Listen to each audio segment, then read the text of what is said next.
Hey everyone, New York City, the city that never sleeps. I know, everyone's heard that before. I've got some facts for you about this fascinating city, stuff you probably had no clue about. Together, we'll dive into the secrets of New York's hidden corners, from forgotten history to surprising trivia, that will make you see this city from a whole new perspective. It's gonna be awesome, I promise. Ready for a journey into the heart of New York? Well, hold on to your hats, we're starting. Stay with us, subscribe to the channel, and turn on notifications so you don't miss the next episodes.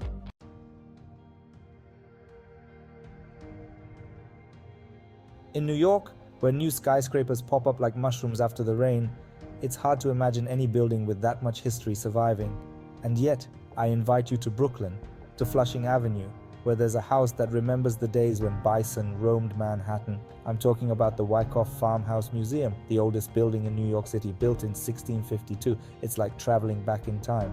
Today, you can experience the atmosphere of the 17th century and learn how the first Dutch settlers lived. Imagine wooden beams, simple furniture, a herb garden, and all around the bustling city. This contrast between old and new is what makes New York so unique. You have to see it with your own eyes.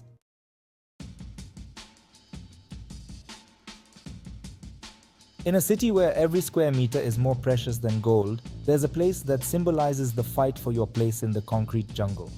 I'm talking about Hess Triangle, the smallest plot of land in New York City, measuring only 0.2 square meters. It's located at the corner of 7th Avenue and Christopher Street and looks like a small triangle of sidewalk that someone forgot to build on. The story goes that in the early 20th century, during street widening, the owner of this plot, David Hess, refused to sell it to the city. He could have made a lot of money, but he decided to fight for what was his, even if it was a piece of land the size of your grandma's doormat. And he succeeded. The city had to back down, and Hess Triangle became a symbol of resilience, and the fact that it's always worth fighting for what's yours, even if you're fighting for a piece of sidewalk. Today, this tiny piece of land reminds us that even in a city as huge as New York, individualism and the courage to be different matter. Because what doesn't kill you makes you stronger, as the saying goes.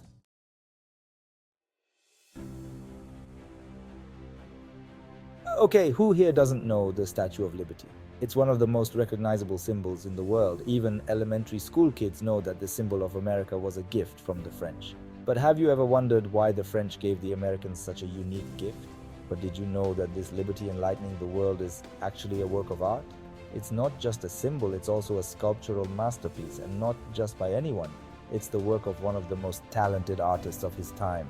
It was created by Frederick Auguste Bartholdi, and the metal structure is by Gustave Eiffel himself. Yes, the one from the Eiffel Tower. Imagine how big of an undertaking that must have been. This copper colossus is over 305 feet tall and weighs 229 tons. It stands proudly on Liberty Island, welcoming everyone who sails to New York. It's not just a statue, it's a true giant. Every day, thousands of tourists line up just to climb to the crown of the statue and admire the city panorama. It's one of those places everyone wants to see with their own eyes. They say that from this perspective, New York looks like one big playground for adults. The view is truly amazing, especially at sunset. Fun fact, the Statue of Liberty was originally supposed to stand in the Suez Canal, but the project fell through. Imagine how different history could have been. So the French decided to give it to the Americans for the centennial of the Declaration of Independence. It was a gesture of friendship and solidarity between nations. And so liberty landed in New York, becoming a symbol of hope and freedom for millions of immigrants arriving in America. And you know what? For many of them, it was their first glimpse of a new life.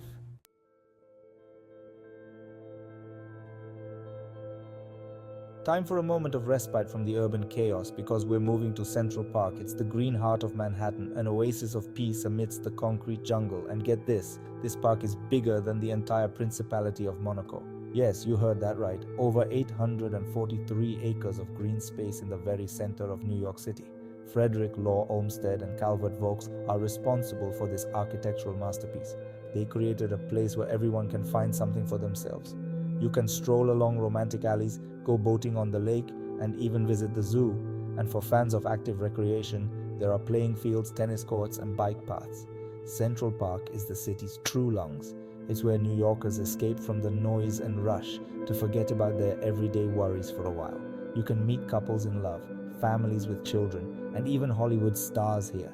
Fun fact, Central Park was designed from scratch. This area used to be swampland. It was Olmsted and Vaux who transformed it into the green paradise we know today. No matter the season, Central Park impresses with its beauty. In autumn, it shimmers with the colors of gold and red, and in winter, it turns into a magical winter wonderland. The park is also a venue for many cultural events, from open-air concerts to festivals and exhibitions. And at the end of the day, there's nothing more beautiful than sunset over Central Park, when the city slowly falls asleep and the park comes alive.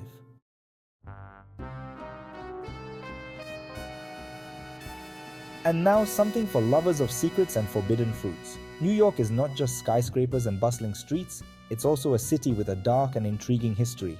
So we descend underground where the secrets of the Prohibition era are hidden.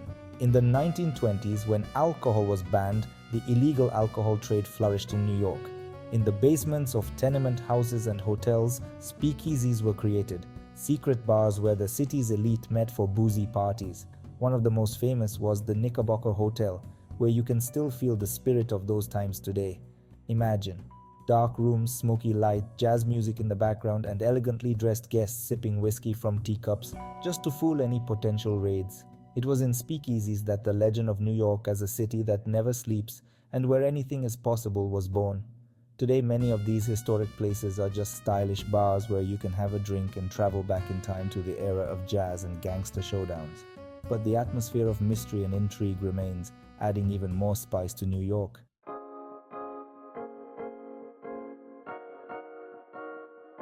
Alright, dear viewers, after the mysterious underground, it's time for a bit of luxury. And where else but Macy's in Herald Square? This place is a true New York icon. This store is no joke, it's a real behemoth bigger than many shopping malls put together. This is where you'll find everything your heart desires. Imagine an area of over 2 million square feet. That's like squeezing 28 football fields under one roof. It's really impressive. Macy's is a true institution, opened in 1902. It's been attracting crowds for over 100 years. It's survived everything since then. The Wall Street crash, Prohibition, and even the invasion of tourists with selfie sticks. This place is a witness to history. You'll find everything here from designer clothes to electronics to exclusive furniture. It's a paradise for shopping enthusiasts. Rumor has it that you can even buy a needle for an old gramophone here, but I can't confirm because I haven't found one myself.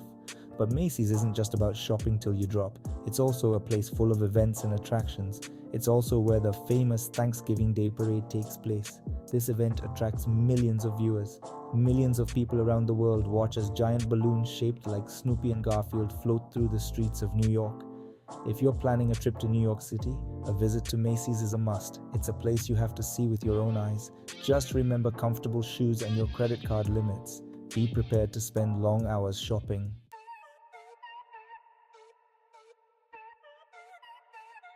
And now for a fact that is sure to make your head spin, especially those who love new technologies but also appreciate a bit of history.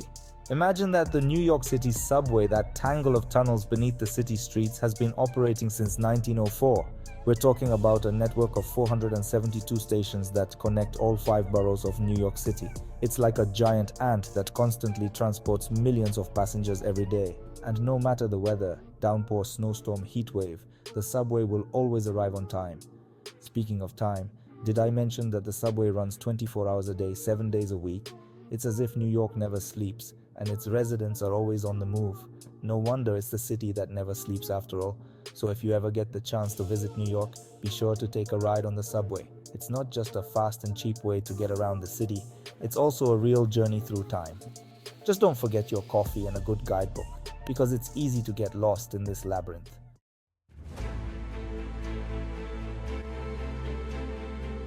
And now let's move to Wall Street, a street that for some symbolizes wealth and power, and for others is synonymous with greed and ruthlessness. But no matter what you think of it, one thing is certain.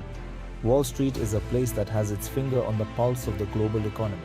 And who would have thought that this financial powerhouse owes its name to a simple wooden fence? Yes, you heard that right. In the 17th century, when New York was still called New Amsterdam, the Dutch built a wooden wall on the street to protect themselves from attacks by Native Americans and the British. You could say that it was this wooden fence that gave rise to the power of Wall Street. because although there is no trace of it today, the idea of defending your interests and building power has survived to this day. So the next time you hear about Wall Street, think about that wooden fence and how seemingly insignificant things can become a symbol of power and influence.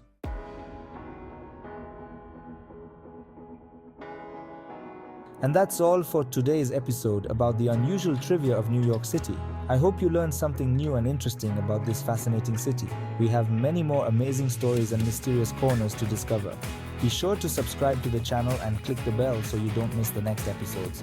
And if you have your own interesting facts about New York, share them in the comments. I'm very curious what else this city that never sleeps hides. See you in the next episode.